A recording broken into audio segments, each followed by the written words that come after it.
So, Roger, Yo. Where do you go after adventuring? Dude, the Red Dragon Inn, of course. You can drink, gamble, roughhouse with your friends, but you know what? Keep an eye on your gold, or else they're going to throw you out and make you sleep at the stables. Good Lord. It's an amazing game produced by SlugFest Games. Guys, check out our friends at SlugFestGames.com for more information. Bum bum bum bum bum bum bum bum bum bum bum bum bum bum bum bum Guys in capes and rogues who are sneaky. Thank you for tuning in to Entertain the Geeky. Whoa! What up, Chris? Roger, how you doing? Hey, so I was thinking, you know what I miss? What? Classic 80s cheap special effects. You do? Like, yeah, here's the thing. Like, I watched Aliens the other night. And, like, that movie, first off, being one of the greatest movies ever made, the special effects were top-notch for the time, but there was still always that kind of happy-go-lucky, you know, cheap prop that they used here and there. Like the fucking motion sensors, you know? Yeah. Like there's something nice about that tactical, like, I'm actually touching this prop, and it costs, like, $5 to make at Radio Shack. Yeah. You know, and we don't have that nowadays because CGI kind of takes care of everything. I mean, hell, I think Thor's hammer is 95% CGI'd at this point. I think he's got an actual hammer. I know that the original lightsabers were made out of a bunch of, like, camera parts. Yeah. I mean, it's just something neat like that. Like the communicator that was used in episode 1 was a woman's razor. Was it really? Yeah. Like when Obi-Wan sent the Metachlorian count to Qui-Gon sent them. That was a chic woman razor. That's hilarious. You know, stuff like that. You just don't. That was in 1999. I think that still happens. I think their CG is way more prominent. And the waterfalls were salt. Yes, they were salt. That's brilliant, though. Yeah, like I kind of miss old-fashioned movie magic. That's what I'm saying. Star Wars has always been one of those franchises that's done that. They have. And like, I mean, come on, the Death Star, the original run on the Death Star trench was two guys in the back of a pickup truck throwing firecrackers at a ping pong table. That's funny. I mean, that's what it was.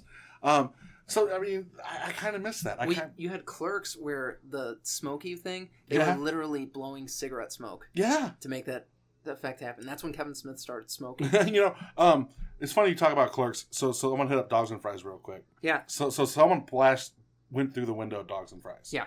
They put up the board, the board, now their sign says we're back. They missed a golden opportunity to sit there and go, we assure you we're open. Oh, man. Like, that would have been amazing. That would have been funny. You know? I don't know. I was just thinking about that when we were doing that intro, that I kind of miss practical effects. Like Del Toro, he's really trying to keep it going. But I do miss the classic, like, 80s, early 90s practical effects. Well, part of it is you don't...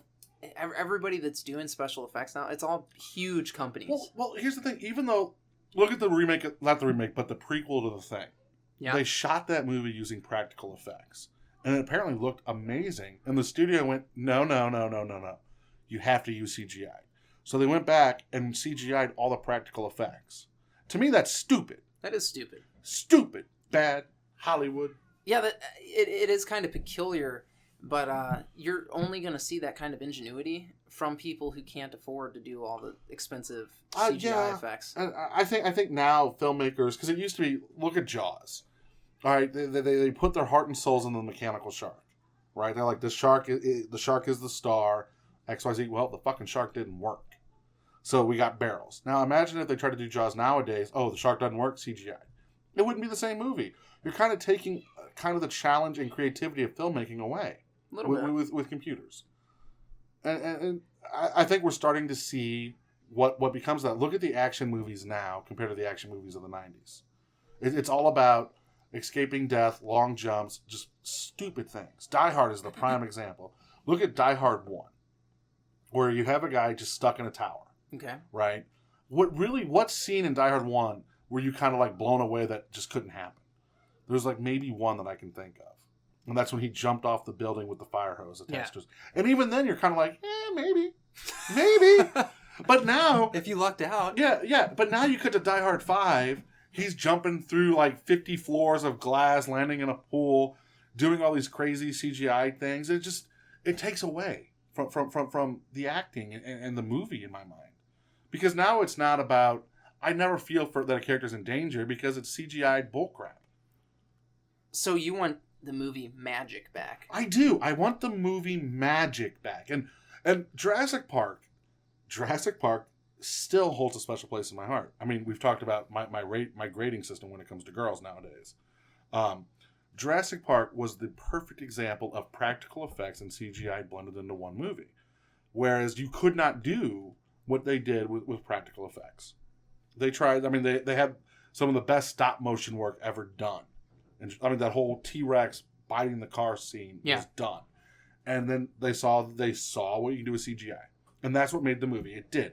CGI is a tool. And like every other tool, if you used properly, it's amazing. Problem is, now we're relying too much on this tool. So we're using it as a crutch. Yeah, that's for everything. I got you. I mean, we're not even building sets anymore. We're putting actors in rooms that are just completely a big green room, yeah. And saying, here you go, act. You know, it's sad.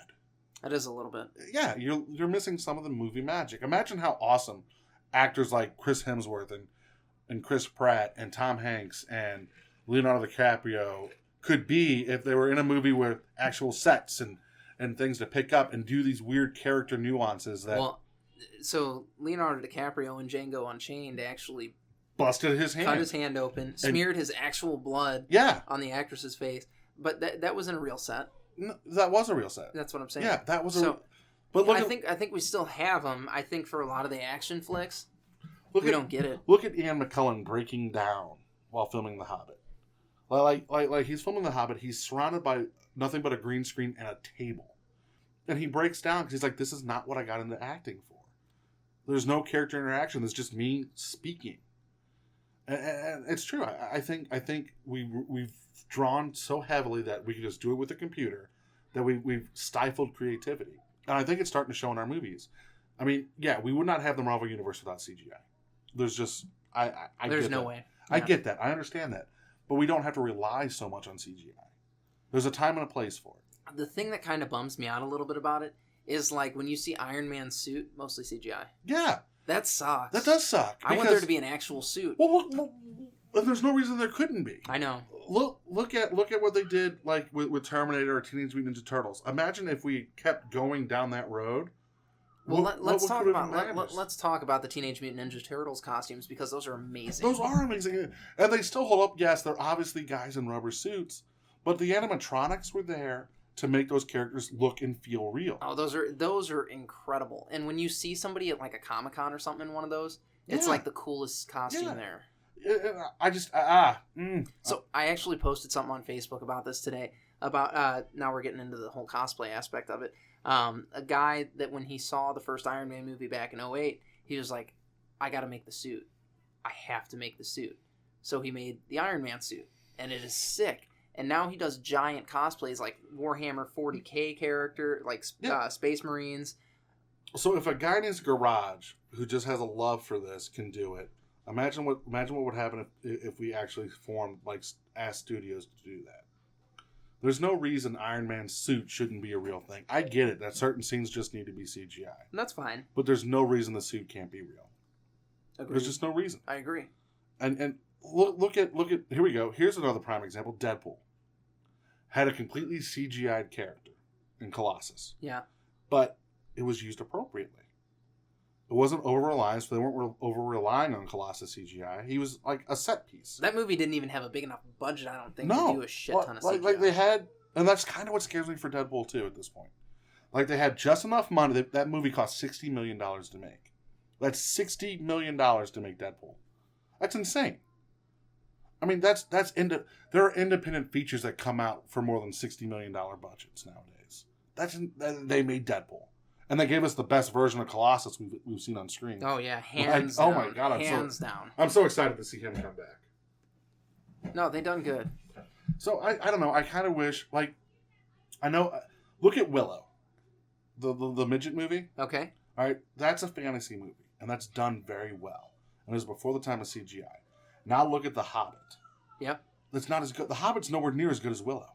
So, how do you think an actor feels when their character in a movie Like, because a lot of them will get on the floor and crawl, like you saw Benedict Cumberbatch do with Smaug, and like Josh Brolin with Thanos. Like, how do you think they feel having to? Oh, I'm in the movie, I'm the actor, but my character is just it's not even me. They're voice acting at that point. It's kind of weird. They're voice acting. That's gotta be so weird, though. If you see, like, if you go back and you look at like Mark Hamill voicing the Joker, yeah. Well, like, you see him in the recording studio. He is animated. He is acting out as the Joker. Absolutely. And that's all the actors are doing now. They're voice actors. But you know where they need to go, especially Smaug. Well, they need to go to the Red Dragon Inn, of course. Done by SlugFest Games. Yeah, you can drink, gamble, roughhouse. You know what else SlugFest Games do? What? Battle for Greyport. And they do fishing for terrorists. And High Noon Saloon. The gun-slinging, beer-drinking classic. Oh my god, that game is so much fun. If you're looking for a fight, you came to the right place. Guys, go to slugfestgames.com. Check out their merch. They've got swag, they've got cups, they've got shirts, they've got games. You can get a flask or a stein. Yeah, dude, we're hosting a Red Dragon Inn event. On August 6th. At the Fantasy Shop in St. Charles. Yes, we are. Oh, I look forward to it. It's going to be awesome. 12:30 to 5. 12:30 to 5. Showing up. Come hang out. So, yeah, I think we've just missed something. Yeah, okay, so this actually leads into something I was recently talking about. The Disney movies, the remakes where they're doing the live action ones. But it's all CGI? Those are not live action. No, they're Toy Story. It's a CGI movie, literally. It's fucking Toy Story. They're like, we're doing a live action Lion King. No, you're not. I watched the Jungle Book, the live action Jungle Book. It was really good. But it was just photorealistic CGI. Then you have Beauty and the Beast, CGI movie. Yep.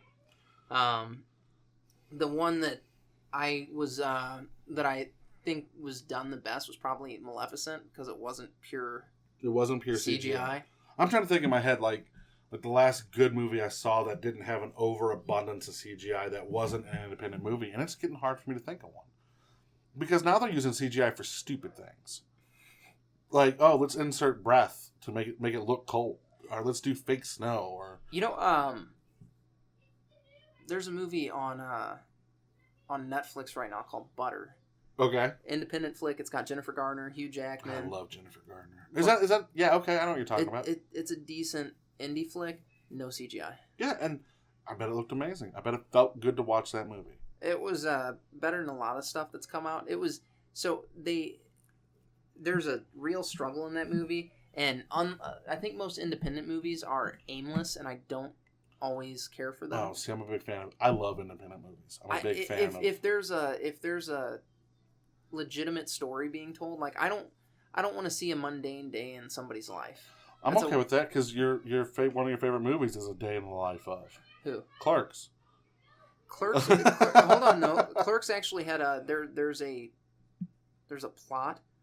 There's a point where things get hairy. Okay. Like maybe. There's bad things happening to good people. Okay, maybe. It's there. It's barely. Clerks 1 is barely a plot. It's got a plot. Barely. Clerks 2, he definitely knocked it out of the park. He definitely upped the game. Clerks 1, it's about moving on. He doesn't move on, though. He doesn't move on. At the end of Clerks 1, he's still in the same place where he is. He's actually worse off than he was at the start of the day. Okay? he was talking to his ex-girlfriend. She boned a dead guy. Now she's in an insane asylum. His current girlfriend left him. Yeah, she did. He's actually worse off than he was at the start of the day. Not really. It's because she was a real bitch. And at the end of the day, he was supposed to be shot. And how many dicks did she suck? 37 in a row. Gross. So, like, he was better off. You don't want to kiss her. He didn't seem to mind before. Yeah, well, he didn't know. He actually forgave her for the 37. You know what? He forgave her. That's him growing as a character. Is it? Yes. Is it? You're welcome. Because he forgave her, he kissed her, then he was like, oh, my ex-girlfriend's coming back. She's here. I'm going to go boink her real quick. That's right. And then she goes and boinks a dead guy in the bathroom. Yep. Yeah, no, that movie had no plot. It had no plot. It didn't. It was just kind of here. It was good. It was funny. So, you remember the movie Juno? Yes. Juno was a good movie. No, it wasn't. Nothing happened.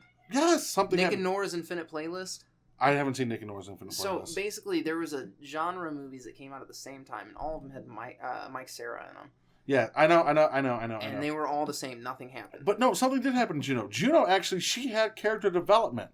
She went from being a pregnant teenager to learning about herself, to figuring out who she is by herself. There was actually development in that movie, more so than Clerks. Moving on to giving Jennifer Garner her baby and just being, she's like, all right, it's fine. Now I'm a teenager again. Nothing changed. No, she grew.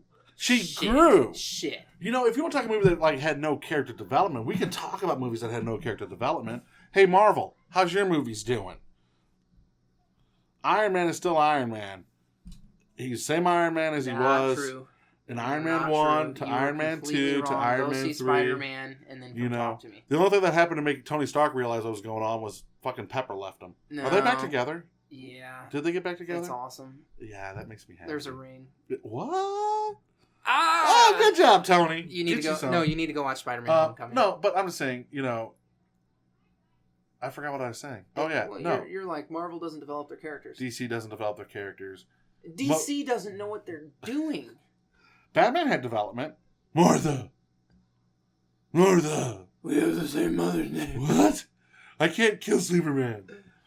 No, I don't know. I think you're totally overstating Clark's character development, because at the end of the day, they were still the same people. Dante was just in the worst place. He was no longer getting the vag. He was in a better place because the slutty buddy left. He was not in a better place. And then we pick up in Clerks 2 and we see exactly that he is not in a better place. No, that one he's not. But I mean, he comes out of the shit. Like Clerks 2, he actually evolved. He realized that it was about being happy with who he was. And there's nothing wrong with that. Be who you are, find a way to make yourself happy, and drive go-karts. Drive go-karts, because it beats jerking off in the bathroom. That's right. That's right. Clerks 2 was a good movie. It was a good flick. I think it was his best works. Clerks 2? Yeah, Clerks 2's up there. Jay and Silent Bob Strike Back's a fun movie. It's a fun movie. Look, Jay and Silent Bob and Mallrats hit the same kind of token for me with Kevin Smith movies, where they're the comedy movies of their time. I actually love Mallrats. I do too, but it's definitely a 90s comedy movie. Oh, yeah. Chasing Amy, to me, like of the original three, Chasing Amy is like his best works. Have you seen Red State? Yes. Red State's amazing, but that's not part of the original three. That's not part of the Jersey trilogy. Correct. It's part of his horror movie thing. And Red State was really good, and I wish he would have done his original ending, where the world actually ended. That's a fun fucking flick, dude. It is good. It's a good movie, and I really enjoyed it. You see they're bringing back Jigsaw? Yeah. I'm so not excited for this. You know what, dude? I saw the first Saw movie, and I was like, all right. I liked the first Saw movie. Dude, it got to the point to where it was about gore. It wasn't about making a scary movie. Well, here's the thing. And that's fucking old. I'm okay with torture porn, but what I liked about the first Saw movie was the way that he picked his victims and put them kind of, the reason you're here is because you're fucking up in your life. And it's fine. If you don't want to live, then don't live. But quit fucking up your life and let someone else move on. And actually be something you're better. fucking up somebody else's life. Because Exactly. all of them were like cheating on their spouse or stealing from somebody, stuff like that. And it was amazing. Like that was really cool to me. Was like in my mind, I went through this traumatic experience. I chopped off my leg. I'm gonna become a better fucking person. Okay. I smashed my hand with a rock so I could get out of some shackles. It's like Paranormal Activity. The first Paranormal Activity movie, minus the last 2 minutes, was one of the best horror movies done in the past 20 years. It was amazing. And then the end happened, and I was like, fuck that. I just do not like you said, the torture porn. Right. They're like, how gory can we make this? Because that's exactly what the movie Hostile was. Yeah, I wasn't a big fan of Hostel. It was stupid. I'm actually okay with certain torture porn movies, like ones that make me feel really, really gross.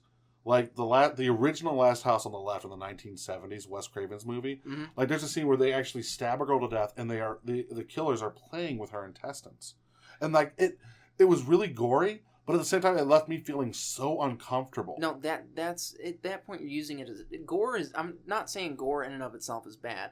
I'm saying when you're making an entire movie on the premise of just seeing how much blood and guts you can get out there, that's fucking that's not talent. It's distasteful. Like on the flip side though, Cabin Fever, like that was straight up all. Have you not seen Cabin Fever? No, dude, I'm gonna loan it to you. It is a movie about the flesh-eating bacteria. Oh, no, I have seen that one. Because these people do it in it, and he dumps Listerine on his wiener. Yeah. That movie was like straight up gore fest, but it was fun. It was a funny movie. It was all right. It was funny. I liked it. I didn't care for it all that much. I know. You don't like movies. I don't like horror movies. Yeah, I know. I love horror movies. I like comedies. You do like comedies. I like comedies. I like Ghostbusters. Ghostbusters. Not the new Ghostbusters, but like Ghostbusters. Okay, all right. Like Bill Murray Ghostbusters. The real Ghostbusters. The real Ghostbusters, not the fake Ghostbusters. Not the pretend ones. Not the pretend Hanna-Barbera ones or the Melissa McCarthy ones. Okay. The real Ghostbusters. I got you. Yeah. So let's do something for our listeners here. What are we doing for our listeners? Let's tell them where they can get some fun memorabilia. Isn't that Cloud9 Comics and More? It is Cloud9 Comics and More. They've got an awesome eBay store. They've got a little bit of everything. And a lot of bit of certain things. A lot of bit of certain things. If you guys are looking for a graded comic, they've got them. If you're looking to fill a hole in your collection, do it. If you're looking to get a collectible, like you're looking to get a certain figurine or something like that. Like a Buddy Christ. I've got one from Cloud9. Guys, check them out. Yeah, they're really awesome. Paul, the owner's super nice guy. You can find him on eBay, Cloud9 Comics and More. Absolutely phenomenal stuff. And this is Paul's passion, and it shows. As you can tell, when people actually care about what they do a damn good job of it. Absolutely. Yeah. And then go to entertainthegeeky.com. Where we kind of do an okay job of it. We love it. We love it. We just aren't technologically solid. Yeah, we're not that great at it. Go to entertainthegeeky.com.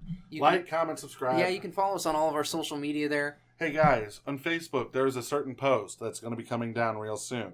It says we're going to give you a free copy of Merle's Truck Stop in Maine. All you have to do is tag a friend in the comments. That's a $1 role-playing game for free. For free, and that role-playing game is priceless. Oh my god, it's so good. So guys, as always, stay geeky. I'll see you guys next week.